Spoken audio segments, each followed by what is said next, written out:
ہوتا کیا ہے کہ شوہر کی ذمہ داری ہوتی نان و نفقہ، یعنی جب نکاح ہوتا ہے تو عورت کے کپڑے کا، عورت کے خرچے کا، عورت کے مکان کا، عورت کے رہن سہن کا، یہ پوری ذمہ داری شوہر پر ہوتی ہے۔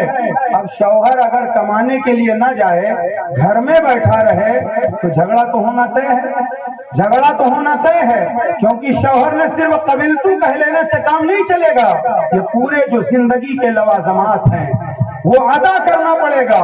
اور مہر کی ایک بات ذہن میں آ رہی ہے، مہر جو مہر ادا کیا جاتا ہے، مہر تین طرح کی، مہر کی تین قسمیں ہیں، اس کو کچھ لوگ مہر بولتے ہیں، کچھ مہر بولتے ہیں، لیکن صحیح کیا مہر، مہر کی تین قسمیں ہیں۔ مہر معجل، سنو، مہر معجل، میم عین جیم لال، مہر معجل، اور مہر کی دوسری قسم ہے میم واو حمزہ جیم لام، مہر معجل۔